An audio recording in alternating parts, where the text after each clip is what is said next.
ಎಲ್ರಿಗೂ ನಮಸ್ಕಾರ. ಇವತ್ತು ನಾನು higher education in India policies, governance and administration ಕುರಿತಂತೆ ಮಾತಾಡ್ತಾ ಇದ್ದೀನಿ. ಹೈಯರ್ ಎಜುಕೇಷನ್ ಯೂನಿಟಲ್ಲಿ ಒಂದು 5 ಅಥವಾ 6 ಸಬ್ ಯೂನಿಟ್ಸ್ಗಳಿದ್ದಾವೆ. ಆ ಸಬ್ ಯೂನಿಟ್ಸ್ಗಳಲ್ಲಿ ಇದು prominent unit where in you are expected, ಅಂದರೆ ಈಗ ಸದ್ಯ ನಡೀತಾ ಇರತಕ್ಕಂಥ NEP ಇರಬಹುದು, ರೂಸಾ PM ಉಷಾ ಅಂತ ಏನಾಗಿದೆ ಉಷಾಕ್ ಬಗ್ಗೆ ಇರಬಹುದು, ಅಥವಾ ಇನ್ಯಾವುದೋ ಕೆಲವು ಡೆವಲಪ್ಮೆಂಟ್ಸ್ಗಳು ನಡೀತಾ ಇದ್ದಾವೆ. ಆ ಡೆವಲಪ್ಮೆಂಟ್ಸ್ಗಳ ಬಗ್ಗೆ ಈ ಯೂನಿಟ್ಟಲ್ಲಿ ನಾವು ಅಧ್ಯಯನವನ್ನು ಮಾಡ್ತಾ ಇದ್ದೀವಿ. ಲೇಟೆಸ್ಟ್ ಆಗಿರ್ತಕ್ಕಂಥವು ಕೆಲವು ರೆಗ್ಯುಲೇಷನ್ಸು, ಕೆಲವು ಆ್ಯಕ್ಟ್ಸು, UGCಯ ಕುರಿತಂತೆ, UGCಯ ಅಡ್ಮಿನಿಸ್ಟ್ರೇಷನ್ ಅಥವಾ ಒಟ್ಟಾರೆಯಾಗಿ ಹೈಯರ್ ಎಜುಕೇಷನದ ಗವರ್ನೆನ್ಸ್ ಕುರಿತಂತೆ ಇವತ್ತು ಇಲ್ಲಿ ಚರ್ಚೆ ನಾವು ಮಾಡ್ತಾ ಇದ್ದೀವಿ. ನಮಗೆಲ್ರಿಗೂ ತಿಳಿದಿರೋ ಹಾಗೆ ಹೈಯರ್ ಎಜುಕೇಷನ್ ಪಾಲಿಸೀಸ್, ಅಡ್ಮಿನಿಸ್ಟ್ರೇಷನ್ ತುಂಬ ವೈಡ್ ಕಾನ್ನೋಟೇಷನ್ ಇರ್ತಕ್ಕಂಥದ್ದು. ಫ್ರಮ್ ಯಾಜ್ಞವಲ್ಕನ ಪೀರಿಯಡಿಂದ, ಅಂದರೆ ಸುಮಾರು 5000 ವರ್ಷಗಳ ಇತಿಹಾಸದಿಂದ, ಯಾಜ್ಞವಲ್ಕನ ಪೀರಿಯಡಿಂದ ಇಲ್ಲಿಯವರೆಗೆ ಕೂಡ ಎಜುಕೇಷನ್, ಮಾಡರ್ನ್ ಪೀರಿಯಡ್ನಲ್ಲಿ ಎಜುಕೇಷನ್ ಅಂತಕ್ಕಂಥದ್ದು it has taken a radical change in accordance with the philosophy of life. ಇವತ್ತಿನ ಫಿಲಾಸಫಿ ಆಫ್ ಲೈಫ್ ಬೇರೆ ಇದೆ. ಪರ್ಟಿಕ್ಯುಲರ್ಲಿ NEP 2020ನಲ್ಲಿ ಹೊಲಿಸ್ಟಿಕ್ ಡೆವಲಪ್ಮೆಂಟ್ ಬಗ್ಗೆ ಇದೆ. ಮೊದಲಿನ ಫಿಲಾಸಫಿನಲ್ಲಿ ಬೇರೆ ಇತ್ತು, ಚೇಂಜ್ ಆಗ್ತಾ ಬಂದಿದೆ philosophy of life.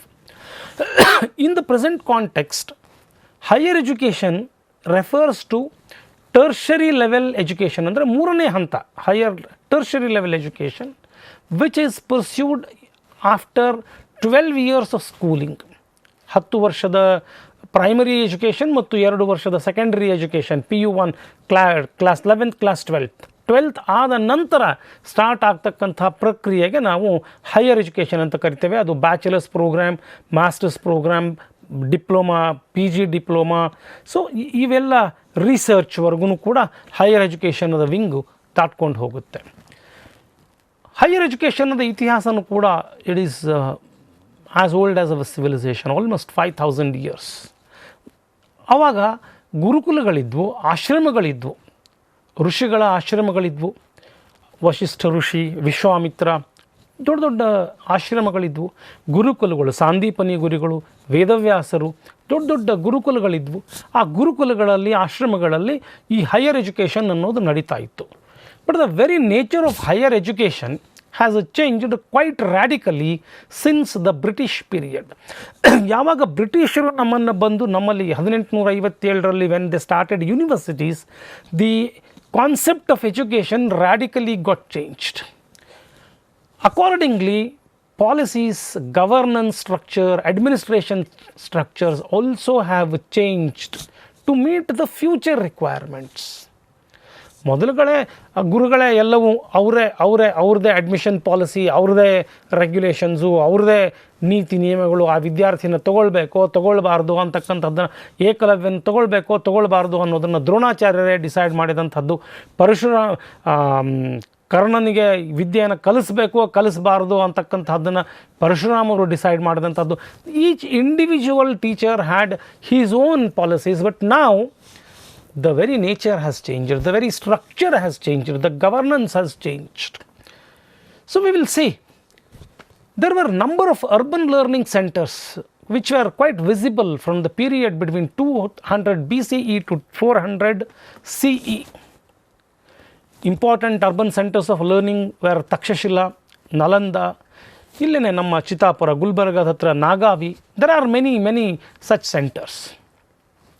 By the time of the visit of Islamic scholar Al-Biruni between 973 to 1048 CE, India already had a system of mathematics and science in place. ತುಂಬ ಅಂದರೆ ಆ ಪಾಲಿಸಿ ಇತ್ತು, ಮ್ಯಾಥಮೆಟಿಕ್ಸು ಮತ್ತು ಸೈನ್ಸನ್ನು ಕಲಿಸ್ತಕ್ಕಂಥ ಒಂದು ವಿಧಾನ ಇತ್ತು, ಒಂದು ವ್ಯವಸ್ಥೆ ಇತ್ತು. And had made a number of inventions and discoveries. Particularly with the arrival of British Raj, a class of westernized elite was versed in the western system of education. ನಮ್ಮ ಇತಿಹಾಸ, ನಮ್ಮ ಭಾರತೀಯ ಸಂಸ್ಕೃತಿಯಲ್ಲಿ, ಭಾರತೀಯ ವಿದ್ಯಾ ಸಂಸ್ಕೃತಿಯಲ್ಲಿ ಆ ವೆಸ್ಟರ್ನ್ ಕ್ಲಾಸ್ ಏನು ಯಾವಾಗ ಸೇರಿಕೊಳ್ತು, that from then onwards it took some radical changes. Particularly the present system of higher education dates back to Mount Stuart Elphinstone's minutes of 1823. ಬಹುಶಃ ನಿಮಗೆ ಯೂನಿಟ್ 1 ಈ ಎಜುಕೇಷನ್ಗೆ ಸಂಬಂಧಪಟ್ಟಂಥ ಸಬ್ ಯೂನಿಟಲ್ಲಿ ಇದನ್ನು ಆಲ್ರೆಡಿ ತಮಗೆ ಡಿಸ್ಕಸ್ ಮಾಡಿದೆ ಅಂತ ಅಂದ್ಕೊಳ್ತೀನಿ. Mount Stuart Elphinstone's minutes of 1823 which stressed on the need for establishing schools for teaching English and the European sciences. ಅಲ್ಲಿಯವರೆಗೆ ಭಾರತೀಯ ವಿಜ್ಞಾನಗಳ ಕುರಿತು ಪಾಠಗಳನ್ನು ಮಾಡ್ತಾ ಇದ್ವಿ, ಭಾರತೀಯ ಸಂಸ್ಕೃತಿಯನ್ನು ಕುರಿತು ಪಾಠ ಮಾಡ್ತಾ ಇದ್ವಿ, ಭಾರತೀಯ ಭಾಷೆಗಳ ಕುರಿತು ಪಾಠವನ್ನು ಆಗ್ತಾ ಇತ್ತು.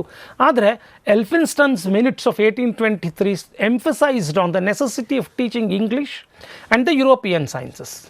Lord Macaulay in his minutes of 1835 advocated, he suggested that efforts to make natives of the countries thoroughly good English scholars. That was the intention.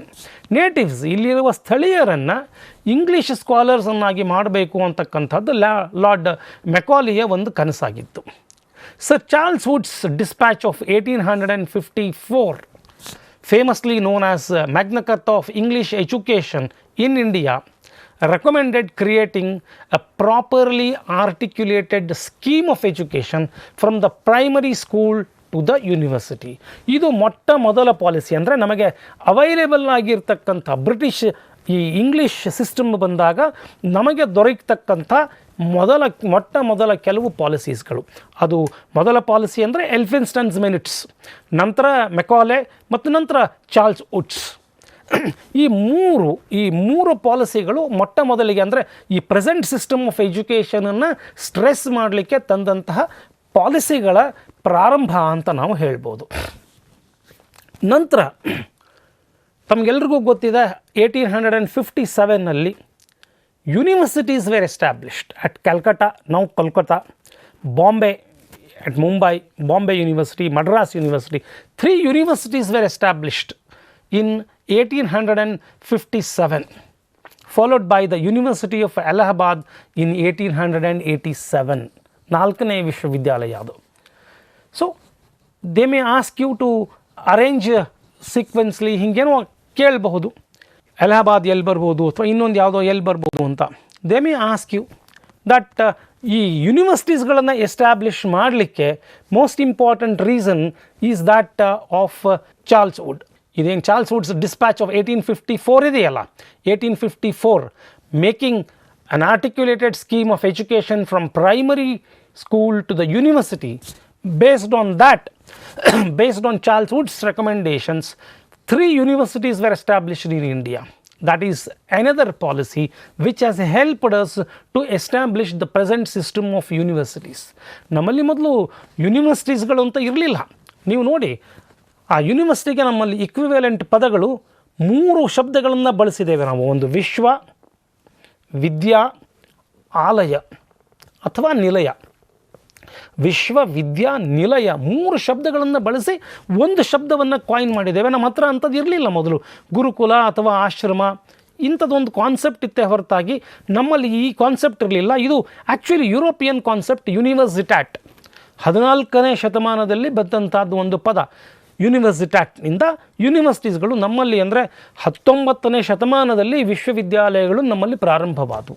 ನಮಗೆ 14ನೇ ಶತಮಾನದಲ್ಲಿಯೇ ವಿಶ್ವವಿದ್ಯಾಲಯಗಳು ಸಿಗ್ತವೆ ಯುರೋಪ್ನಲ್ಲಿ. 1857 ಆಯಿತು, 1887 ಅಲಹಾಬಾದ್ನಲ್ಲಿ ಬಂತು.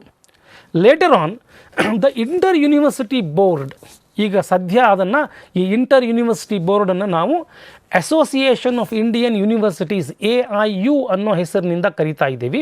Was established in 1925 to promote university activities by sharing information and cooperation in the field of education, culture, sports and allied areas. ಇವತ್ತಿಗೂ ಕೂಡ ಅದೇ ಕೆಲಸವನ್ನು ಅದು ಅಸೋಸಿಯೇಷನ್ ಆಫ್ ಇಂಡಿಯನ್ ಯೂನಿವರ್ಸಿಟೀಸ್ ಮಾಡ್ತಾ ಇದೆ. This was started in 1925. 1925ರಲ್ಲಿ ಒಂದು inter university board to promote culture, to promote education, to promote sports among the students, among the students of those universities. AIU was established, or in IUB, Inter University Board was established. The first attempt, national system of education, was formed in the year 1944. ಇದು ಮತ್ತೊಂದು policy, ಅಂದರೆ ಅತ್ಯಂತ ಉತ್ತಮವಾದಂತಹ policy. First attempt, national system of education. Report of the central advisory board of education on post war educational development in India, also known as sergeant report. ನಮಗೆ sergeant report ಅನ್ನುವ ಹೆಸರಿಂದ ಗೊತ್ತಿದೆ. ನೋಡಿ, here we can expect a question, by which name sergeant report is known as ಅಂತ ಕೊಟ್ಟು report of ಇಂಥದ್ದು ಕೊಡ್ಬೋದು, ಅಥವಾ report of the central advisory board of education on post war is popularly known as Wood's dispatch, Sargent's report, ಏನೋ ಒಂದು 4 ಹೆಸರುಗಳನ್ನು ಕೊಟ್ಟು they may ask you to choose. So that this kind of question might be asked. It recommended the formation of a university grants committee. Sargent's committee report recommended on the establishment, on the formation of a university grants commission, which was formed in 1945. UGC 1945ರಲ್ಲಿ ಪ್ರಾರಂಭ ಆಯಿತು, to oversee the works of the 3 central universities of Aligarh, Banaras and Delhi. ಇಲ್ಲಿ ನೋಡಿ, university grants commission establish 1857ರಲ್ಲಿ establish ಆದಂಥ 4 ಯೂನಿವರ್ಸಿಟೀಸ್ಗಳು. 1887ರಲ್ಲಿ establish ಆದ ಅಲಹಾಬಾದ್ ಇದರಲ್ಲಿ ಬರಲಿಲ್ಲ. ಅವುಗಳನ್ನು ಬಿಟ್ಟು 3 ಸೆಂಟ್ರಲ್ ಯೂನಿವರ್ಸಿಟೀಸ್ಗಳೇನು ಎಸ್ಟಾಬ್ಲಿಷ್ ಆದವು, ಅಲಿಗಢ್, ಬನಾರಸ್ ಆ್ಯಂಡ್ ಡೆಲ್ಲಿ. ಈ ಯೂನಿವರ್ಸಿಟಿಯ ಆ್ಯಕ್ಟಿವಿಟೀಸ್ಗಳನ್ನು ಮಾನಿಟರ್ ಮಾಡಲಿಕ್ಕೆ ಬೇಸಿಕಲಿ 1945ರಲ್ಲಿ ಯೂನಿವರ್ಸಿಟಿ ಗ್ರಾಂಟ್ಸ್ ಕಮಿಷನ್ ಎಸ್ಟಾಬ್ಲಿಷ್ ಆಯಿತು. In 1947, the committee was entrusted with the responsibility immediately after the independence. The University Grants Commission was entrusted with the responsibility of dealing with all the then existing universities. ಅಲ್ಲಿಯವರೆಗೆ ಸ್ಥಾಪಿಸಲ್ಪಟ್ಟಂಥ ಎಲ್ಲ ವಿಶ್ವವಿದ್ಯಾಲಯಗಳ monitoring ಮಾಡ್ತಕ್ಕಂಥದ್ದು, to deal with ಆ ರೆಸ್ಪಾನ್ಸಿಬಿಲಿಟಿಯನ್ನು university grants ಕಮಿಟಿಗೆ ಕೊಡ್ತು 1947ನಲ್ಲಿ. 1945ರಲ್ಲಿ basically it was established to monitor the activities of only 3 central universities. Idea of UGC, University Education Commission, was set up in 1948 under the chairmanship of Dr. S. Radhakrishnan, a great scholar. Just to report on Indian university education and make suggestions on improvements and extensions that might be desirable to suit the present and future needs and aspirations of the country. ಸ್ವಾತಂತ್ರ್ಯ ಸಿಕ್ಕಿತ್ತು, ನಮ್ಮ ಸ್ವಾತಂತ್ರ್ಯ ಸಿಕ್ಕ ನಂತರ ನಮ್ಮ ಆಸ್ಪಿರೇಷನ್ಸ್ಗಳೇನಿವೆ, ಮುಂದೆ ಹೇಗೆ ಬೆಳಿಬೇಕು ಅನ್ನೋದನ್ನು ಡಿಸ್ಕಸ್ ಮಾಡೋದಕ್ಕೋಸ್ಕರ, ಅನ್ನೋದನ್ನು ಒಂದು ಪಾಲಿಸಿ ಮಾಡೋದಕ್ಕೋಸ್ಕರ ಈ ಕಮಿಟಿಯನ್ನು ಬಂದಿತ್ತು. Committee has recommended that university grants committee be reconstituted on the general model of the University Grants Commission of the United Kingdom, with a full-time chairman and other members to be appointed from amongst educations of repute. Educationists of repute.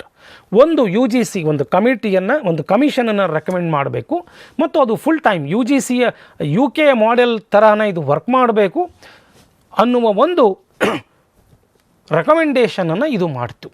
UGC was formally inaugurated by Shri late Maulana Abul Kalam Azad, the then Minister of Education, Natural Resources and Scientific Research, on 28th December 1953. ಈ ಡೇಟ್ಸ್ಗಳನ್ನು ನಾನು ಏನೇನು ತೊಗೊಂಡಿದ್ದೀನಿ, ಇದು UGCಯ ವೆಬ್ಸೈಟಿಂದನೇ ತೊಗೊಂಡಿದ್ದೀನಿ. So these dates are 101% official.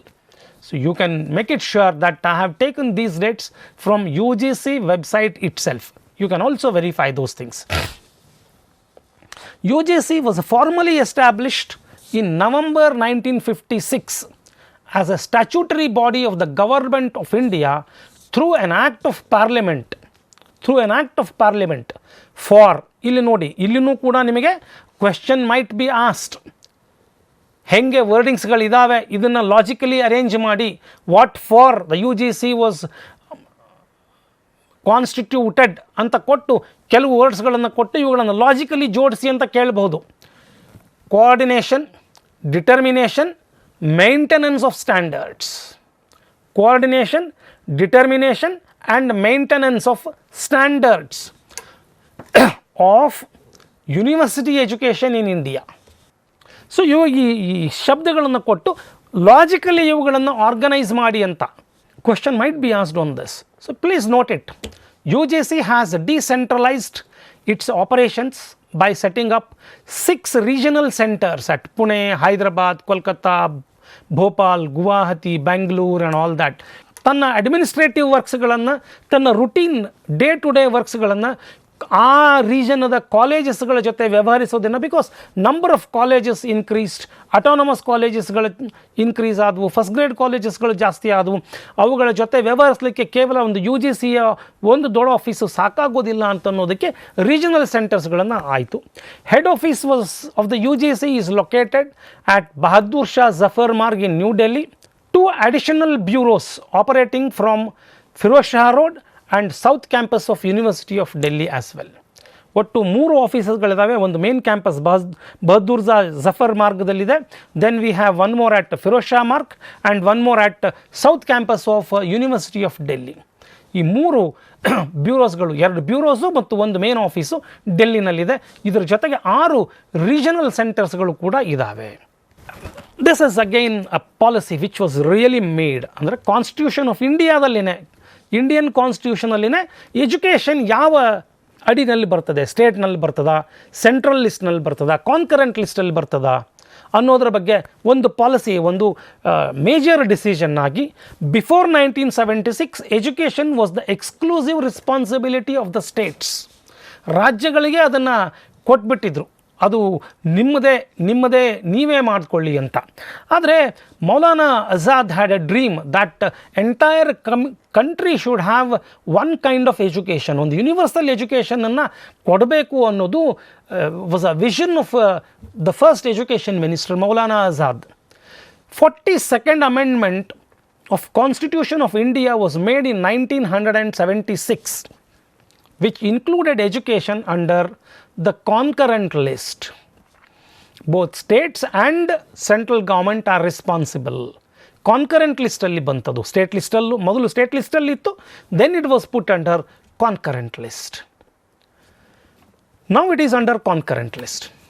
So ಈ ಪಾಲಿಸೀಸ್ಗಳನ್ನು ನಾವು independent ಇಂಡಿಯಾದ ಪಾಲಿಸೀಸ್ಗಳನ್ನು ನೋಡ್ಕೋತಾ ಬರೋದಾದರೆ, ಮೊಟ್ಟ ಮೊದಲ ಪಾಲಿಸಿ 1986ರಲ್ಲಿ ಬಂತು.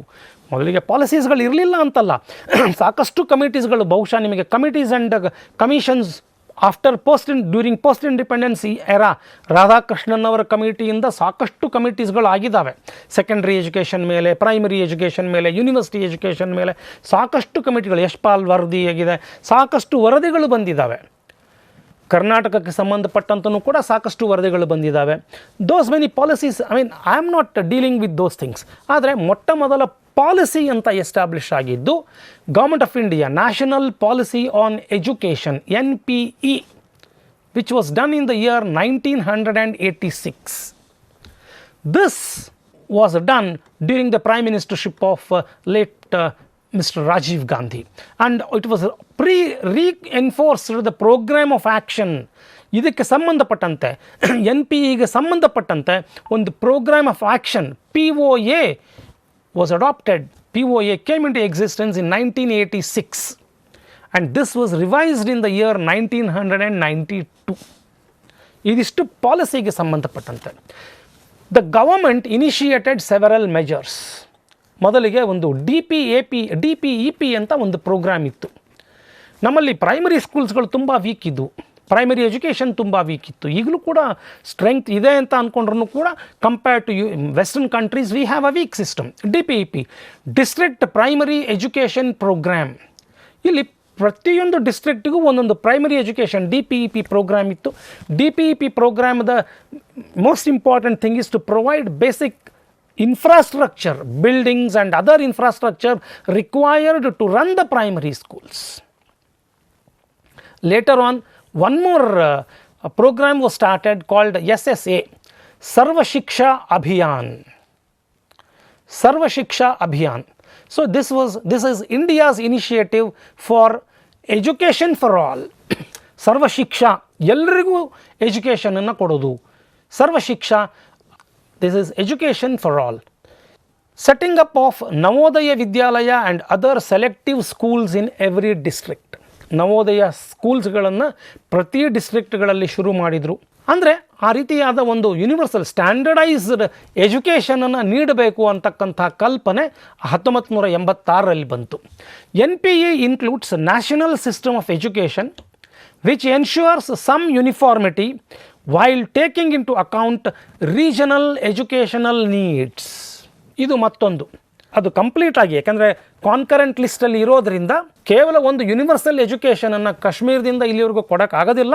ರೀಜನಲ್ ರಿಕ್ವೈರ್ಮೆಂಟ್ಸ್ಗಳು ಅಲ್ಲಲ್ಲಿ ಕೆಲವೊಂದು ರೀಜನಲ್ ರಿಕ್ವೈರ್ಮೆಂಟ್ಸ್ಗಳು ಇರ್ತವೆ. ಆ ರೀಜನಲ್ ರಿಕ್ವೈರ್ಮೆಂಟ್ಸ್ಗಳನ್ನು ಅಲ್ಲಿ ಹಾಕ್ಕೊಂಡು ಒಂದು ಪ್ರೋಗ್ರಾಮನ್ನು ಕೊಡಬಹುದು ಅಂತಕ್ಕಂಥದ್ದನ್ನು ಸ್ಟ್ರೆಸ್ ಮಾಡ್ತು. NPE also stresses on higher spending on education.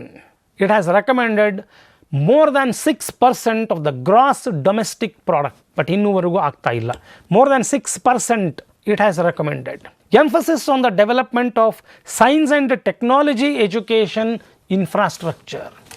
ಇದು it has developed, ಅಂದರೆ it has stressed that science and technology infrastructure ನಮ್ಮಲ್ಲಿ ಡೆವಲಪ್ ಆಗಬೇಕು ಅನ್ನೋದನ್ನು ಇದು ಹೈಲೈಟ್ ಮಾಡಿತು.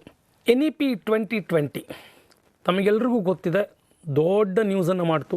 Actually this work started somewhere in 2015. 2019ನಲ್ಲಿ ಇದ್ರ ವರದಿ ಬಂತು. 2020ರಲ್ಲಿ it became operational. I am sure definitely there will be 1 or 2 questions on NEP. 100% there will be some questions. ಯಾಕಂದರೆ ಈಗ ಸದ್ಯದ ಒಂದು ಪಾಲಿಸಿ ಇದು, ಸದ್ಯದ ಒಂದು policy which is in complete discussion, hot discussion, whether to be implemented in some states or not, whatever it is. And some states have already implemented, including Karnataka. This will definitely give rise to 1 or 2 questions. ನಾನು ಇಂತಲ್ಲೇ ಅಂತ ನಾನು ಏನು ಹೇಳೋಕ್ಕಾಗೋದಿಲ್ಲ, but current topic ಇರೋದ್ರಿಂದ you have to concentrate on this. Who is the chairman of NEP? National education ಪಾಲಿಸಿಯನ್ನು frame ಮಾಡೋದಂಥವ್ರು ಯಾರು? ಕಸ್ತೂರಿ ನಂಗೆ. ನಾನು ಆ ಬೇಸಿಕ್ಸನ್ನು ಮುಟ್ಟಕ್ಕೆ ಹೋಗಿಲ್ಲ, ಯಾಕಂದರೆ ತುಂಬ ಡೀಪಾಗಿ ಕವರ್ ಮಾಡೋದಿದೆ, ತುಂಬ ಲಾಂಗ್ ಆಗಿ ಹೋಗೋದಿದೆ. ಯಾರು 2015ನಲ್ಲಿ ಯಾರು ಕಮಿಟಿನಲ್ಲಿ ಚೇರ್ಮನ್ ಇದ್ದರು, ಯಾವ ರಿಪೋರ್ಟ್ ಕೊಟ್ಟರು, ವೆನ್ ವಾಸ್ ಇಟ್ ಇಂಪ್ಲಿಮೆಂಟೆಡ್, ಎಷ್ಟು ಪೇಜಸ್ ಇದೆ. So those basic details please go through the NEP policy itself and just C.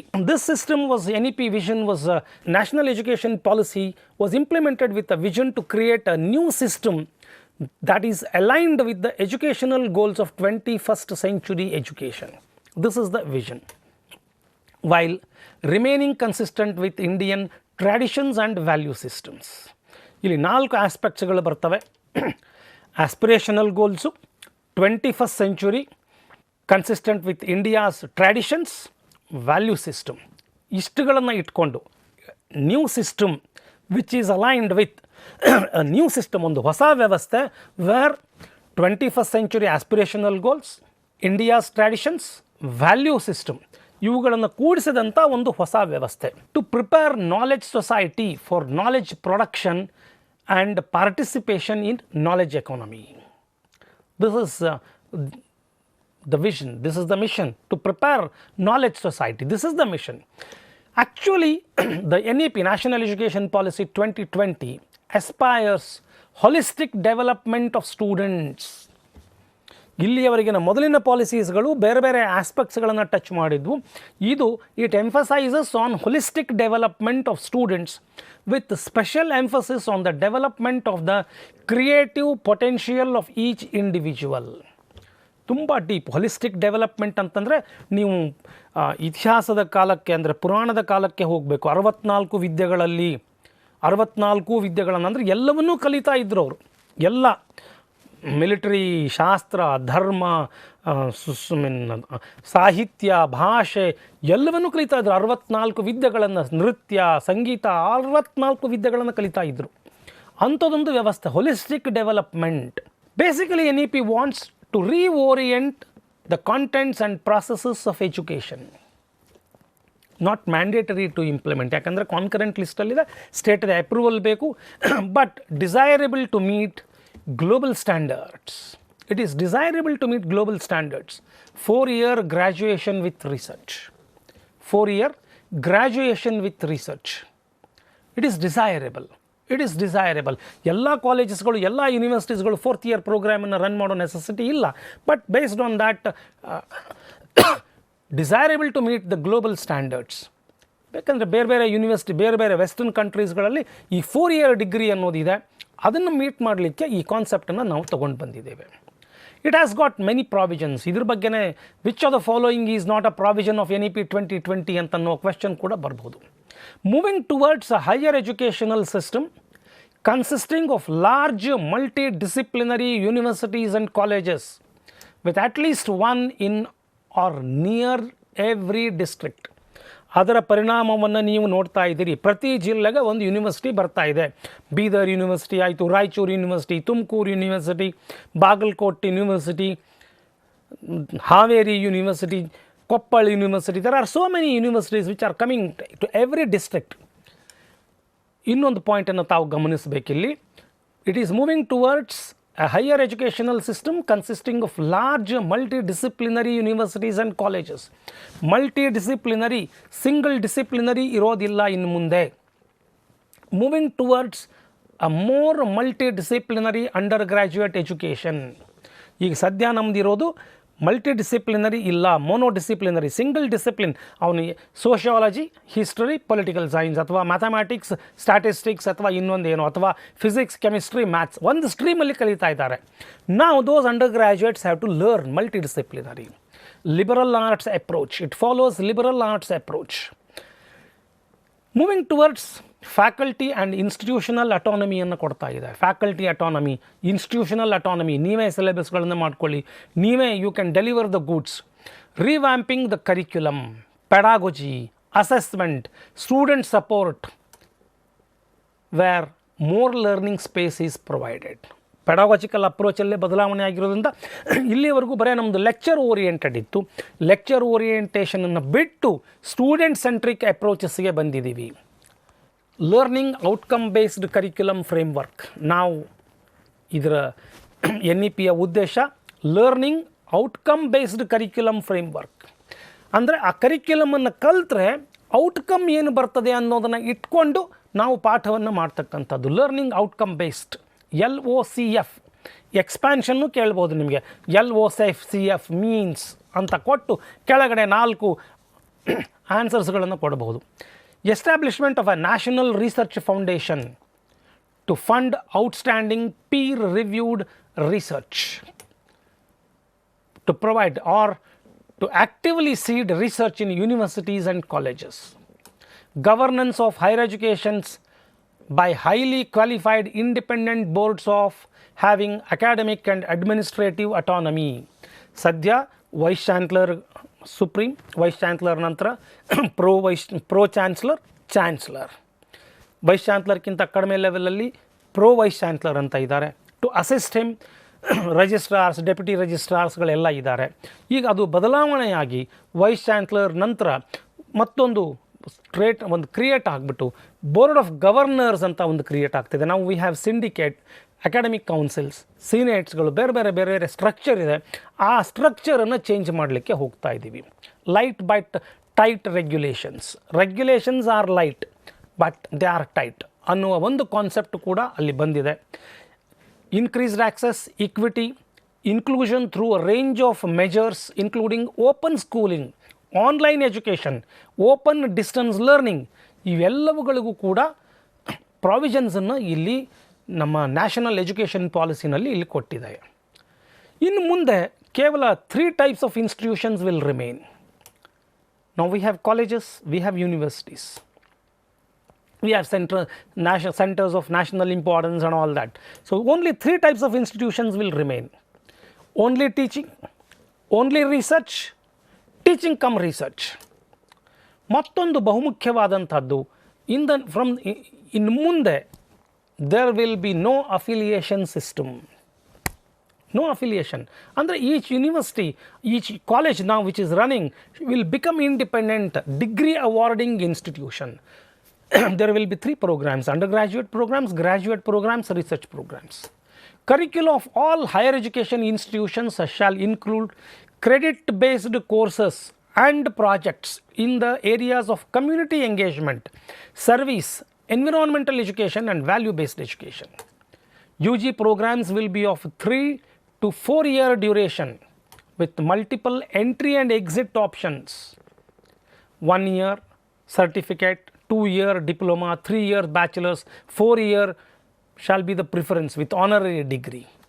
Flexibility to offer different designs of master's program, 1 year master program, 2 year master's programs. So you have different designs. There may be a 2 year program, 1 year program, 3 year bachelor's, integrated programs. There may be an integrated 5 year program. And during the 4th year itself, at the 8th semester, they can go for, immediately after completing 4 years, the student can go for PhD. You need not complete 5 years, 3 plus 2 and then go for. Immediately after 4th year, the student can register himself or herself for PhD program which was not there earlier. MPhil program is abandoned, discontinued. Persons with 4 years honorary with research can enroll himself or herself to a PhD program. This is another provision. Academic bank of credit shall be established. So academic ಇದ್ರ ಬಗ್ಗೆ ನೀವು ಸ್ವಲ್ಪ detail ಆಗಿ ತಿಳ್ಕೊಳ್ಳಿ. Academic bank of credits, ನಾನು ಬೇರೆ ಬೇರೆ ಯೂನಿವರ್ಸಿಟೀಸ್ಗಳಲ್ಲಿ ಕಲ್ತ್ಬಿಟ್ಟು ನಾನು ಕ್ರೆಡಿಟ್ಸ್ಗಳನ್ನು ಇಲ್ಲಿ ಯೂನಿವರ್ಸಿಟಿ ಎಕ್ಸಲ್ಲಿ ಒಂದು 10, ಯೂನಿವರ್ಸಿಟಿ ವೈಯಲ್ಲಿ ಒಂದು 26, ಯೂನಿವರ್ಸಿಟಿ ಸಿನಲ್ಲಿ ಒಂದು 30 ಕ್ರೆಡಿಟ್ಸ್ಗಳನ್ನು ನಾನು ಜಾಯಿನ್ ಮಾಡಿಕೊಂಡು ನನ್ನ ಕ್ರೆಡಿಟ್ಸ್ಗಳನ್ನು ಹಾಕ್ಕೊಂಡು ಐ ಕ್ಯಾನ್ ಅರ್ನ್ ಇಷ್ಟು ನಂದು ಕಂಪ್ಲೀಟ್ ಆಗಿದೆ, ಗಿವ್ ಮೈ ಡಿಗ್ರಿ ಅನ್ನೋದನ್ನು ಒಂದು ಕಾನ್ಸೆಪ್ಟ್ ಬಂದಿದೆ. Already program has started.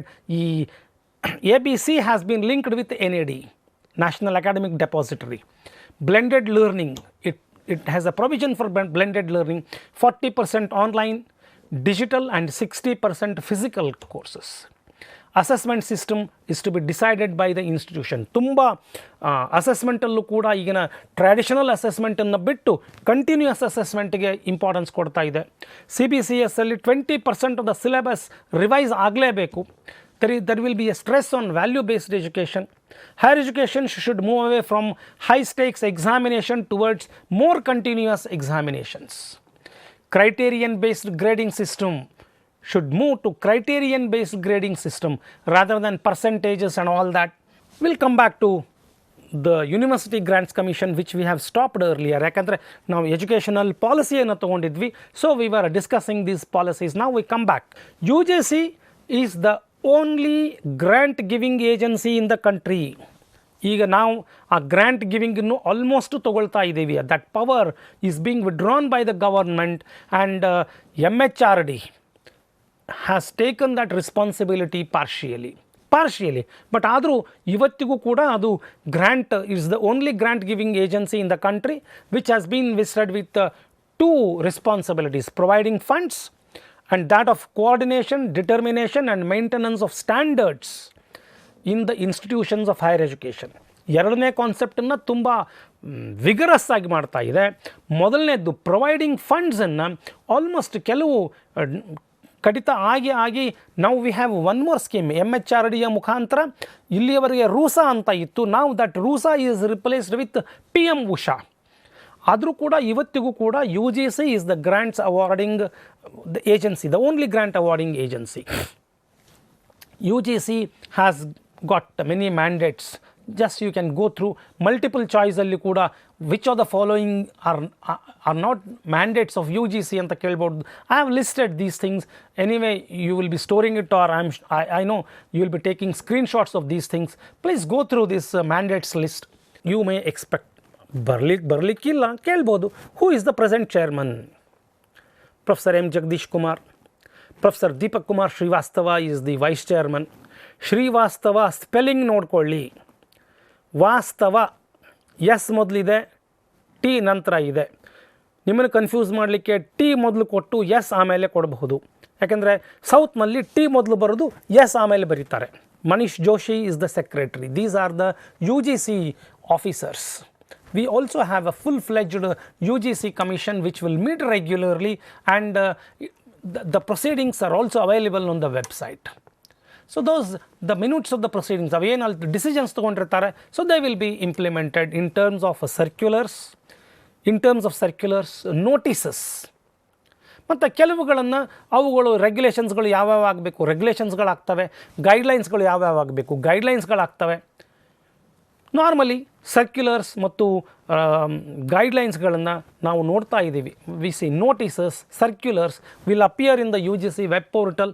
V can see ಅವೆಲ್ಲವೂ ಕೂಡ they are the implications of the UGC commission's proceedings, ಡಿಸಿಷನ್ಸ್ಗಳನ್ನು they will take in those forms. UGC regional offices were established to help colleges. This I have already discussed, to provide 2F and 12B status. The UGC had established under governance ಗೆ ಸಂಬಂಧಪಟ್ಟಂತೆ under section 12CCC of UGC Act, UGC has been setting up autonomous centers from 1984 onwards. 1984ರಿಂದ inter university ಸೆಂಟರ್ಸ್ಗಳನ್ನು ಅದು establish ಮಾಡ್ತಾನೇ ಇದೆ. Prominent ಸೆಂಟರ್ಸ್ನಲ್ಲಿ ನಾನು ಕೆಲವನ್ನು discuss ಮಾಡ್ತಾನೆ. ಇಂಟರ್ ಯೂನಿವರ್ಸಿಟಿ ಆಕ್ಸಲರೇಟರ್ ಸೆಂಟರ್, ಇದು ಫಾರ್ಮರ್ಲಿ ಇದನ್ನು ನ್ಯೂಕ್ಲಿಯರ್ ಸೈನ್ಸ್ ಸೆಂಟರ್ ಅಂತ ಕರಿತಾ ಇದ್ವಿ. It is at New Delhi 1984. First inter university centre to establish within the university system to provide world class facilities for accelerator based research. So ನಾನು ಸ್ಪೀಡಾಗಿ ಸ್ವಲ್ಪ ಹೋಗಬೇಕಿದೆ, ಯಾಕಂದರೆ I have to cover a lot. Simply ನಿಮಗೆ I will just give you a glance and then a glimpse of what I have spoken, so you can concentrate on where I have provided you some details. Inter-University Center for Astronomy and Astrophysics is at Pune, established in 1988.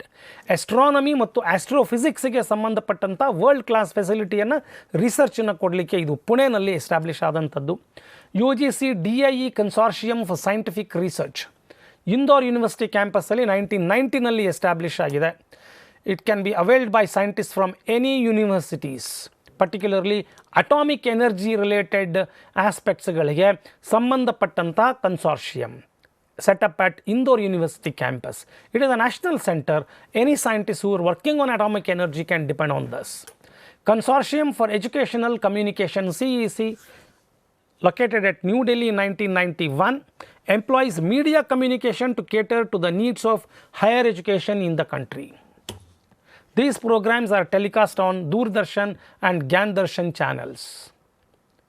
InflibNet, to provide e-resources, particularly or resources, ಮೊದಲಿಗೆ established in a project made in 1991. UGC Infonet ಅಂತ ಇತ್ತು. ನಾವು UGC Infonetದ ಹೆಸರು change ಆಗಿದೆ, ಶೋಧ ಸಿಂಧು. ಈ ಶೋಧ ಸಿಂಧು, ಶೋಧಗಂಗಾ ಮತ್ತು ಶೋಧಗಂಗೋತ್ರಿ ಬಹುಶಃ ಎಲ್ರಿಗೂ ಗೊತ್ತಿದೆ. They are the programs. InflibNet provides e-resources to the academic community housed in universities and colleges through its ಶೋಧ ಸಿಂಧು ಪ್ರಾಜೆಕ್ಟ್. ವಿದ್ವಾನ್ ಅಂತಕ್ಕಂಥ ಪ್ರಾಜೆಕ್ಟ್ ಇದೆ. ಸೊ ಇನ್ಫ್ಲಿಬ್ನೆಟ್ದ ಬಗ್ಗೆ, ಇನ್ಫ್ಲಿಬ್ನೆಟ್ದ ಆ್ಯಕ್ಟಿವಿಟೀಸ್ಗಳ ಬಗ್ಗೆ ಸ್ವಲ್ಪ ಜಾಸ್ತಿ ಕೇರನ್ನು ತಗೊಳ್ಳಿ, because there are many questions. Vidwan database, IRINS database, there are so many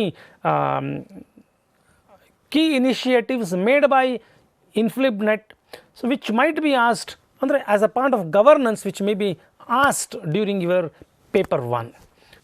NAC, you know that it is housed in Bangalore. The director's name is changed. It is not Professor D.P. Singh. Sorry, I could not make the changes. The director has changed. Please refer to the name. Inter-University Center for Yogic Sciences, Bangalore. It serves as a resource center. ಇದು latest ಆಗಿ May 2022ನಲ್ಲಿ propose ಆದಂಥ centre in the field of yogic sciences. In the field of yogic sciences, catering to the academic and research interest of institutions, faculty and students engaged in the field of yogic sciences. So this is recently established inter-university center. ಅದರಂತೆ ಇದು ಒಂದು centre. This was established in 2014, located at Banaras Hindu University, Varanasi, inaugurated by Honorable Prime Minister on 25th December 2014. It focuses on teacher education. It focuses on teacher education. Besides this, there are many national facilities which are available with us.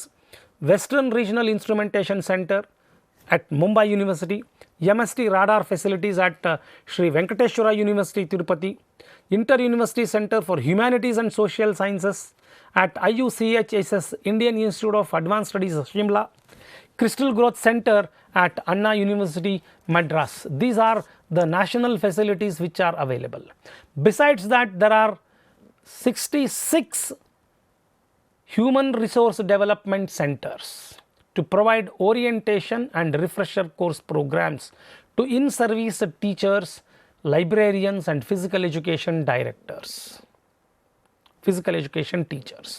There are 66 academic staff colleges as of now to provide education ಅಂದರೆ ಅಡ್ಮಿನಿಸ್ಟ್ರೇಷನ್ಗೆ ಸಂಬಂಧಪಟ್ಟಂಥ aspect ಎಜುಕೇಷನನ್ನು. Some key initiatives have been taken during this period, particularly after NEP's implementation. Keeping in view the implementation of national education policies, many key initiatives have been taken. ಮೊದಲನೇದು ಮೂಲ್ಯ ಪ್ರವಾಹ 2.0 ಅಂತ 2.0 actually 1.0 was started in 2019 2019ರಲ್ಲಿ Moolya ಪ್ರವಾಹ ಅಂತಕ್ಕಂಥದ್ದು ಒಂದು programme ಶುರುವಾಯಿತು, basically to provide value based education. But ನಾವು 2020ನಲ್ಲಿ ಅದನ್ನು 2.0 ಅಂತ ಮಾಡಿದರು. Inculcation of human values and professional ethics in higher education institutions. Mulya Pravah, this is one key initiative by the higher education, particularly by UGC. There is another initiative, National Higher Education Qualification Framework. ಒಂದು ಫ್ರೇಮ್ವರ್ಕನ್ನು ಕೊಟ್ಟಿದ್ದಾರೆ higher education ಕ್ವಾಲಿಫಿಕೇಷನ್ಗೆ ಏನು graduates attributes ಹೆಂಗಿರಬೇಕು, ಏನೇನು ಫ್ರೇಮ್ವರ್ಕ್ಗಳು ಇರಬೇಕು ಅನ್ನೋದನ್ನು ಕೊಟ್ಟಿದ್ದಾರೆ. This was implemented in the year May 2023. This is again based on NEP 2020. Promotion of physical fitness, sports, students' health, welfare, psychological and emotional well-being at higher educational institutions in India is another key initiative. They have given, ಇಲ್ಲಿವರೆಗೂ ನಮಗೆ ಈ physical fitness ಆಗಲಿ, sports, students, it was not part of the curriculum. Now it has become part of the curriculum. Again, guidelines have appeared in the year 2023. Training or orientation of faculty on Indian knowledge system. ಒಂದು vision of the one vision of NEP 2020 is to promote Indian knowledge system. ಅದು ಆಯುರ್ವೇದ ಇರ್ಬೋದು, ಅಥವಾ Indian sports ಇರ್ಬೋದು, ಅಥವಾ Indian music ಇರ್ಬೋದು, Indian food system, anything which is purely Indic in nature. ಆ Indic ನಾಲೆಡ್ಜನ್ನು ಬೆಳೆಸಲಿಕ್ಕೆ, develop ಮಾಡಲಿಕ್ಕೆ they have started some training or orientation to faculty. This program has started since February 2023. National credit frameworks, which is ಅಂದರೆ credit exchange ಮಾಡಬೇಕು, academic bank of credits operate ಆಗಬೇಕು ಅಂತಂದರೆ ಒಂದು universal credit framework ಇರಬೇಕು. ಆ credit framework ಹೆಂಗಿರಬೇಕು ಅನ್ನೋ ಗೈಡ್ಲೈನ್ಸ್ಗಳನ್ನ 2023ನಲ್ಲಿ ಬಂದಿದೆ. ಅಕಾಡೆಮಿಕ್ ಬ್ಯಾಂಕ್ ಆಫ್ ಕ್ರೆಡಿಟ್ಸ್ 2021ನಲ್ಲಿ ರೆಗ್ಯುಲೇಷನ್ಸ್ ಹ್ಯಾಸ್ ಅಪಿಯರ್ಡ್. ನಾವು it is under process and some universities, ಕೆಲವರು ಆ ಬೇರೆ ಬೇರೆ ಅಂದರೆ ಟಾಪ್ ಕ್ಲಾಸ್ A++ ಇನ್ಸ್ಟಿಟ್ಯೂಷನ್ಸ್ಗಳಲ್ಲಿ ಸ್ಟಡಿ ಮಾಡಿ ಕ್ರೆಡಿಟ್ಸ್ಗಳನ್ನು ಅರ್ನ್ ಮಾಡಬೇಕು. There are many guidelines. Curriculum and credit framework for undergraduate programmes as a result of NEP 2022ನಲ್ಲಿ ಬಂದಿದೆ. Guidelines for innovative pedagogical approaches and evaluation reforms. Pedology, ಟೀಚಿಂಗನ್ನು ಹೆಂಗೆ ಮಾಡಬೇಕು ಮತ್ತು ಎಕ್ಸಾಮಿನೇಷನ್ ರಿಫಾರ್ಮ್ಸನ್ನು ಹಂತ ಹಂತವಾಗಿ ಹೇಗೆ ಚೇಂಜ್ ಮಾಡಬೇಕು ಅನ್ನುವ ಗೈಡ್ಲೈನ್ಸ್ 2023ನಲ್ಲಿ ಬಂದಿದೆ. Guidelines for transforming higher education institutions in multidisciplinary institutions. Transforming higher education institutions into multidisciplinary institutions. For example, ಯಾವುದೋ ಒಂದು ಹೈಯರ್ ಎಜುಕೇಷನ್ ಪ್ಯೂರ್ಲಿ ಮೆಡಿಕಲ್ ಸೈನ್ಸ್ಗಿದೆ, ಅದು ಮಲ್ಟಿಡಿಸಿಪ್ಲಿನರಿ ಆಗಬೇಕು, ಅಥವಾ ಆರ್ಟ್ಸ್ ಇದೆ, ಅದು ಮಲ್ಟಿಡಿಸಿಪ್ಲಿನರಿ ಆಗಬೇಕು. ಹೆಂಗೆ ಗೈಡ್ಲೈನ್ಸ್, ಆ ಗೈಡ್ಲೈನ್ಸ್ ಅದು again an initiative which was made somewhere in 2022. Pursuing 2 academic programs, 2 ಡಿಗ್ರಿಗಳನ್ನು ತೆಗೆದುಕೊಳ್ಳುವ ಅವಕಾಶವನ್ನು NEP ಕೊಟ್ಟಿದೆ. There is one nation one entrance test, CUET, central universities common entrance test for undergraduate programs started since 2022. 22-23ನೇ ಶೈಕ್ಷಣಿಕ ಸಾಲಿನಿಂದ ಇದು ಪ್ರಾರಂಭವಾಯಿತು. One nation one entrance test. Particularly ಸದ್ಯದ ಮಟ್ಟಿಗೆ ಸೆಂಟ್ರಲ್ ಯೂನಿವರ್ಸಿಟೀಸ್ಗಳಿಗೆ ಮಾತ್ರ ಇದನ್ನು ಮ್ಯಾಂಡೇಟರಿ ಮಾಡಿದ್ದಾರೆ. ದೋಸ್ ಯೂನಿವರ್ಸಿಟೀಸ್, ಪ್ರೈವೇಟ್ ಯೂನಿವರ್ಸಿಟೀಸ್ ಆಗಿರ್ಬೋದು, ಡೀಮ್ಡ್ ಯೂನಿವರ್ಸಿಟೀಸ್ ಆಗಿರ್ಬೋದು, ಸ್ಟೇಟ್ ಯೂನಿವರ್ಸಿಟೀಸ್ ಆಗಿರ್ಬೋದು, which are interested to join the programme, which are interested, they can join this one nation one entrance test CUET join ಆದರೆ ಅದರ ಮುಖಾಂತರ ನೀವು ಅಡ್ಮಿಷನ್ಸನ್ನು ಮಾಡ್ಕೊಳ್ಳಿಕ್ಕೆ ಪ್ರೊವಿಷನ್ ಇದೆ. One nation one entrance test started in 2022-23 academic ಇಯರಿಂದ start ಆಯಿತು. Then they have come out with establishment of research and development cell in higher educational institutions March 2022ನಲ್ಲಿ ಇದು ಇಂಪ್ಲಿಮೆಂಟ್ ಆಗಿದೆ. ಹಾಗೆಯೇ they have provided framework, educational framework for global citizenship in higher education in December 2021. Guidelines for multiple entry and exit. ನಾವು NEP-ನಲ್ಲಿ ಹೇಳಿದ್ವಿ multiple entry ಯಾವುದೋ ಸ್ಟ್ರೀಮಲ್ಲಿ ಬರ್ಬೋದು, ಇನ್ಯಾವಾಗೋ ಬಿಡ್ಬೋದು, ಮತ್ತಾವಾಗೋ join ಆಗ್ಬೋದು. ನನ್ನ ಮನಸ್ಸಿಗೆ ಬಂದಾಗ ಜಾಯ್ನ್ ಆಗೋದು, ಮನಸ್ಸಿಗೆ ಬಂದಾಗ ಬಿಡೋದು ಇಲ್ಲ. There are some guidelines, when to join, when to leave, when to earn certificate and what all the things to earn. ಆ ಗೈಡ್ಲೈನ್ಸ್ಗಳನ್ನು ಜುಲೈ 2020ನಲ್ಲಿ guidelines for multiple entry and exit in academic programmes 2021ನಲ್ಲಿ ಬಂದಿದೆ. Guidelines for internationalisation of higher education July 2021ನಲ್ಲಿದೆ. Academic integrity and research, ನಮ್ಮ research ಹೆಂಗಿರಬೇಕು, academic integrity ಅದು quality ಹೆಂಗಿರಬೇಕು ಅನ್ನುವ ಕುರಿತಂಥ ಗೈಡ್ಲೈನ್ಸನ್ನು ಡಿಸೆಂಬರ್ 2021ನಲ್ಲಿ ಪ್ರೊವೈಡ್ ಮಾಡಿದ್ದಾರೆ. So these are the things that you should look into. ಇದರ ಮೇಲೆ ಕ್ವೆಶ್ಚನ್ಸ್ಗಳು ನಿಮಗೆ ಬರಬಹುದು ಈ ಯೂನಿಟಲ್ಲಿ ಅನ್ನೋದನ್ನು ನಾನು ಹೇಳ್ತಾ ಇದ್ದೀನಿ. ಗವರ್ನೆನ್ಸ್, ನಾವು they have shifted to governance. ಅವರ ಗವರ್ನೆನ್ಸು ವಿದ್ಯುನ್ಮಾನ ಗವರ್ನೆನ್ಸ್ ಆಗಿ ಕಲ್ಟಿವೇಟ್ ಆಗಿದೆ. ಒಂದು, they have started providing orientation, NEP orientation to the teaching faculty through Malviya Mission Teacher Training Program, which is available online. You can register online. The teacher training program is given online. Malviya Mission Teacher Training Program. ಇದು basically NEP ಥೀಮ್ಸ್ಗಳ ಕುರಿತಂತೆ NEP orientation training program. They have a portal for autonomous colleges. We also have a portal for UGC e-resources where you can access the e-resources of the UGC. ಇನ್ನೊಂದು CU Chayan portal ಅಂತ, central universities Chayan portal ಅಂತ, where job listings of all central universities are available at single place. We have one more portal, ಬಹುಶಃ ತಮ್ಗೆಲ್ರಿಗೂ ಈ portal ಬಗ್ಗೆ ಗೊತ್ತಿದೆ, Utsaha. Undertaking transformative strategies and actions in higher education, Utsaha portal. We have professor of practice. Professor of practice ಅನ್ನೋದು NEP-ಯ concept. ಇದು 2023ರಲ್ಲಿ ಇದು ಜಾರಿಗೆ ಬಂದಿದೆ. Professor of practice is simply, ಇಲ್ಲಿಯವರೆಗೆ ಒಂದು ಪ್ರೊಫೆಸರ್ ಆಗಬೇಕು ಅಂದರೆ ಮಾಸ್ಟರ್ಸ್ ಡಿಗ್ರಿ ಬೇಕಾಗಿತ್ತು, PhD ಇರಬೇಕಿತ್ತು, ಒಂದಿಷ್ಟು 10-15 ವರ್ಷದ ಸರ್ವಿಸ್ ಇರಬೇಕಿತ್ತು, ಪ್ರೊಫೆಸರ್ ಅಂತ ಕರಿತಾ ಇದ್ವಿ. ಬಟ್ ಹಿಯರ್ ಪ್ರೊಫೆಸರ್ ಅನ್ನೋರು ಹೀಗೆ ಬೇಕಾಗಿಲ್ಲ. Person who is practising, professor who is practising. ಯಾರೋ ಒಬ್ಬ ಮ್ಯೂಸಿಷಿಯನ್ ಇದ್ದಾನೆ, ಇನ್ನೊಬ್ಬನು ಯಾರೋ ಸ್ವಿಮ್ಮರ್ ಇದ್ದಾನೆ, ಮತ್ತೊಬ್ಬನು ಯಾರೋ ಇನ್ನೇನೋ ಕೆಲಸ ಮಾಡೋನಿದ್ದಾನೆ. They are extraordinarily good in their practising. Chartered accountant ಇದ್ದಾನೆ, ಮತ್ತಿನ್ಯಾರೋ ಇದ್ದಾರೆ, ಒಬ್ಬ ಎಂಜಿನಿಯರ್ ಇದ್ದಾನೆ, ಒಬ್ಬನ architect. They are practising their profession. They are practising their profession and they hold mastery over that profession. So university can employ them as professors of practice. Professors of practice. Dance teacher, ಒಬ್ರು ಯಾರೋ ಭಾಳ ದೊಡ್ಡ dance teacher ಇದ್ದಾರೆ, ಅವರನ್ನು professor of practice ಅಂತ. ಒಬ್ಬ musician ಇದ್ದಾರೆ, singer ಇದ್ದಾರೆ, ಅವರನ್ನು we can invite them as. ಇದು ಬರೀ ನಾನು ಲಿಸ್ಟ್ ಕೊಟ್ಟಿದ್ದೀನಿ. It applies to our skills. Poetry ಇರ್ಬೋದು, ಇನ್ಯಾವುದೋ ಸ್ಕಿಲ್ ಇರ್ಬೋದು, ಎಲ್ಲರನ್ನೂ ಕೂಡ we can appoint them as professors of practice. We have one more portal called Samadhan portal. ಅಂದರೆ ಇಲ್ಲಿ ನಿಮಗೆ ಕ್ವೆಶ್ಚನ್ಸ್ ಹೆಂಗೆ ಬರ್ಬೋದು ಅಂತಂದರೆ, what does Samadhan portal does ಅಂತ ಕೊಟ್ಟು 4-5 ಆಪ್ಷನ್ಸ್ಗಳನ್ನು ಕೊಡ್ತಾರೆ. Basically Samadhan portal addresses online grievances redressal system. Saksham ಅಂತಕ್ಕಂಥದ್ದು ಒಂದು ಪೋರ್ಟಲ್ ಇದೆ. It highlights on empowerment of women. Women ಎಂಪವರ್ಮೆಂಟದ ಅವೇರ್ನೆಸ್ಸನ್ನು ಕ್ರಿಯೇಟ್ ಮಾಡ್ತಿದೆ. Questions could be asked on these things. What for Saksham is meant, what for Utsaha portal is meant, ಅಥವಾ expand Utsaha they can give, or Chayan portal, or ಈ ಎಲ್ಲ ಪೋರ್ಟಲ್ಸ್ಗಳ ಹೆಸರನ್ನು ಒಂದು ಕಡೆ ಕೊಟ್ಟು ಅವುಗಳ ಫಂಕ್ಷನ್ಸ್ಗಳನ್ನು ಒಂದು ಕಡೆ ಕೊಟ್ಟು they can ask you to match them. Possibility is there, possibility is there. UGC net online ತಮಗೆಲ್ರಿಗೂ ಗೊತ್ತಿದೆ. ಸೆಂಟ್ರಲ್ ಯೂನಿವರ್ಸಿಟಿ ಸಲುವಾಗಿನೇ they have a portal. Deemed university ಸಲುವಾಗಿ they have a portal. Money transfer, ಮೊದಲು ಮನಿ ಟ್ರಾನ್ಸ್ಫರ್ ಯೂನಿವರ್ಸಿಟೀಸ್ಗೆ ಬರ್ತಿತ್ತು, but ನಾವು it is being done through PFMS DBT. University ಆ್ಯಕ್ಟಿವಿಟಿಯನ್ನು monitor ಮಾಡಲಿಕ್ಕೆ ಪೋರ್ಟಲ್ ಇದೆ.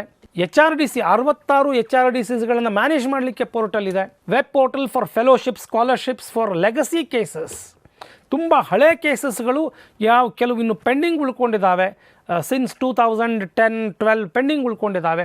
ಅಂಥ ಕೇಸಸ್ಗಳಿಗೂ ಕೂಡ ವೆಬ್ ಪೋರ್ಟಲ್ ಇದೆ. ಡಿಸ್ಟೆನ್ಸ್ ಎಜುಕೇಷನ್ ಬ್ಯೂರೋ ಸಲುವಾಗಿ ಒಂದು ಪೋರ್ಟಲ್ ಇದೆ.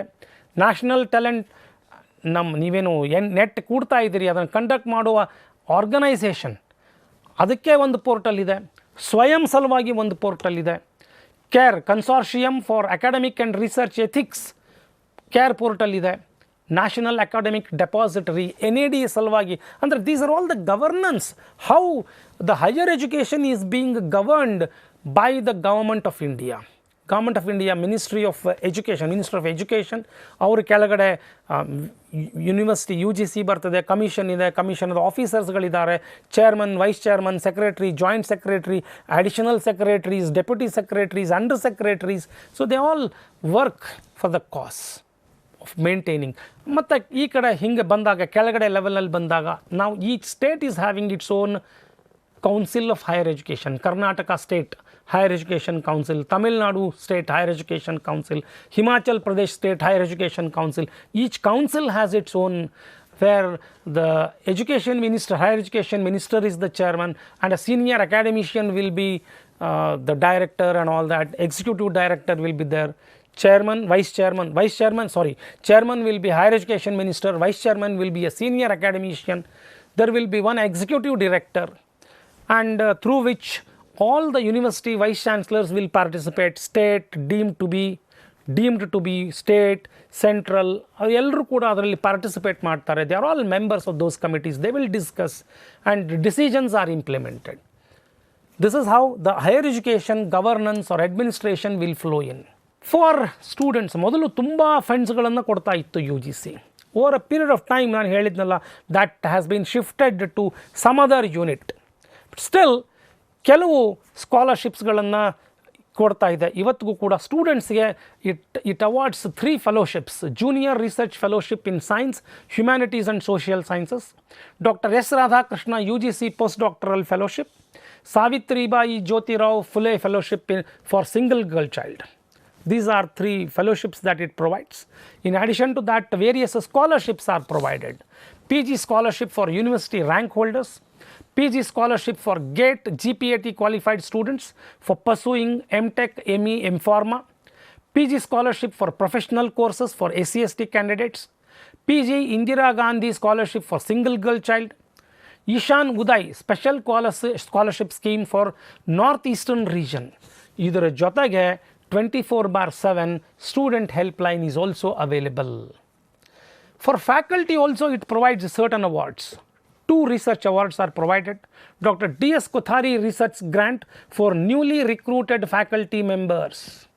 Question could be asked, D.S. Kothari research grant is awarded to newly recruited faculty, superannuated faculty, senior faculty, or professors or assistant professors. They can put. So the best choice is newly recruited faculty. Research grant for in-service faculty members, fellowship for superannuated faculty members. These fellowships are given. In addition to that, there is a helpline for faculty also on different schemes, different portals, connecting links and all that. So this is how governance is being carried out by the UGC. As of now, this is the statistics. There are 56 central universities, 478 state universities, 125 deemed to be universities, 454 private universities. You know 2F and 12B. The UGC has notified regulations for recognition of colleges under section 2F. It is a mere recognition. 12B is funding. 12B is framed under this act. It means that that college is eligible for central assistance from the government of India. 2F, 12B, which are important. Some of the things that you should know. Kelbodu CBCS, choice based credit system, ESRTIS, scholarships for fellowships, NET, MOOC, massive open online course platform, Swayamvar, study webs of active learning for young aspirant minds. ಇದನ್ನು ಎಕ್ಸ್ಪ್ಯಾನ್ಷನ್ನಿಗೆ ಕೇಳ್ಬೋದು.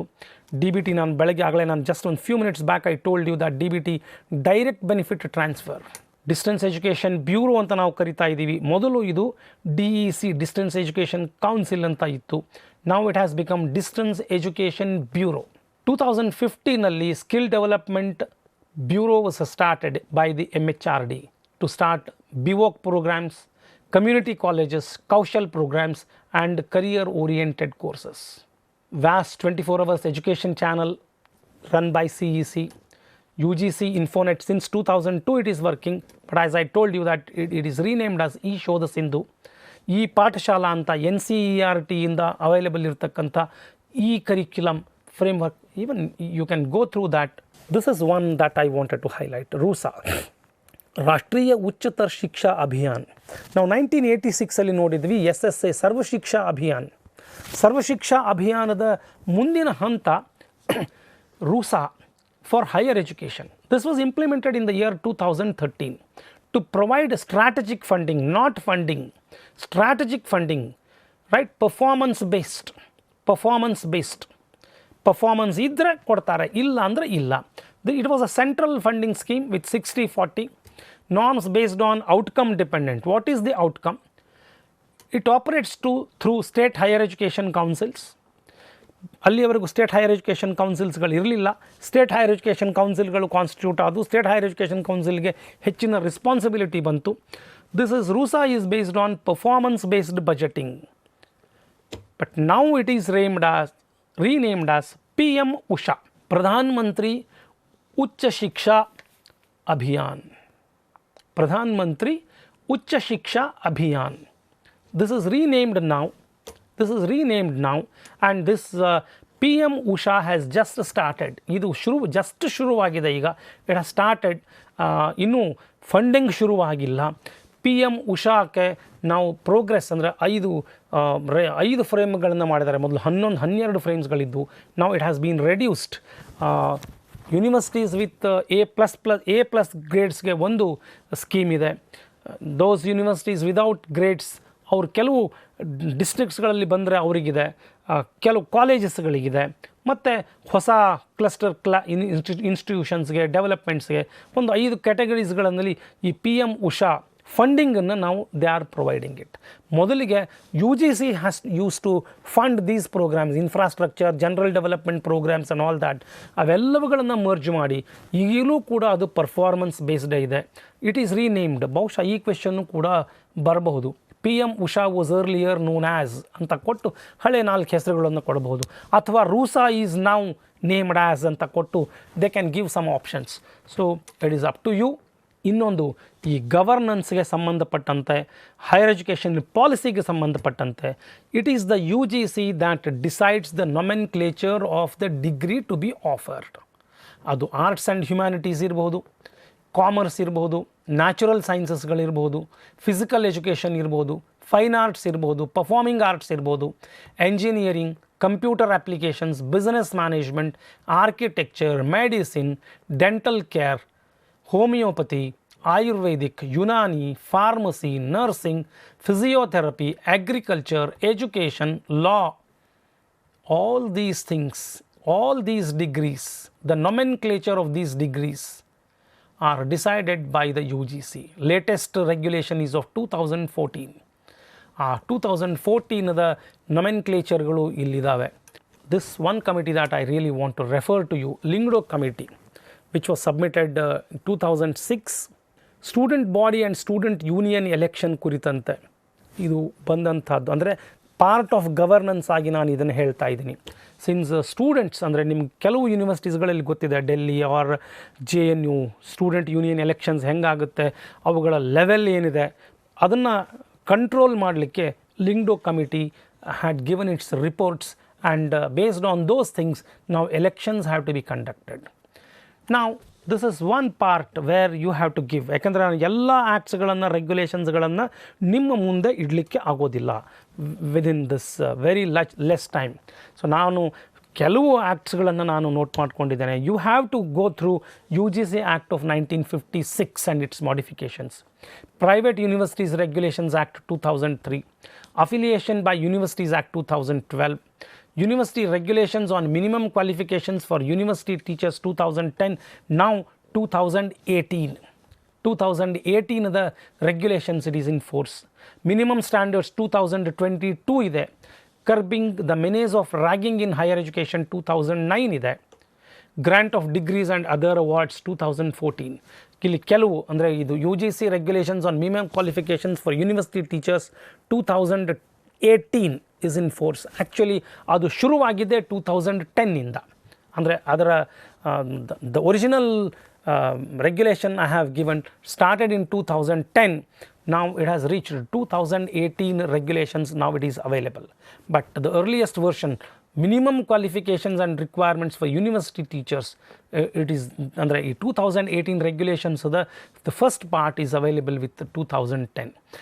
ಇನ್ನೂ ಸಾಕಷ್ಟು ನೀವು UGC ವೆಬ್ಸೈಟ್ಗೆ ಹೋದರೆ ugc.ac.in ಗೆ ನೀವು ಹೋದರೆ you will get lot many regulations which will be of help to you.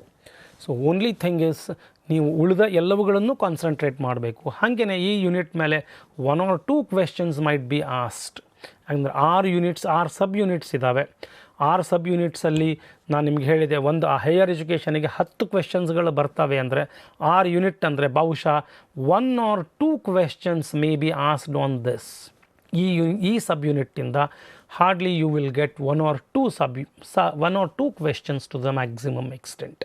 ಅಸರ್ಷನನ್ನು ರೀಸನಿಂಗನ್ನು ಬಹುಶಃ ಇಲ್ಲಿ ಬರಲಿಕ್ಕಿಲ್ಲ. You may be asked true or false sentences ಟೈಪ್ಸ್ಗಳನ್ನು ಇಲ್ಲಿ ಕೇಳ್ಬೋದು, ಮಲ್ಟಿಪಲ್ ಆನ್ಸರ್ಸನ್ನು ಕೇಳ್ಬೋದು, ಲಾಜಿಕಲ್ ಸೀಕ್ವೆನ್ಸನ್ನು ಕೇಳ್ಬೋದು. ಸಿಂಗಲ್ ಆನ್ಸರ್ಸ್ ಅಂತೂ there is always a possibility.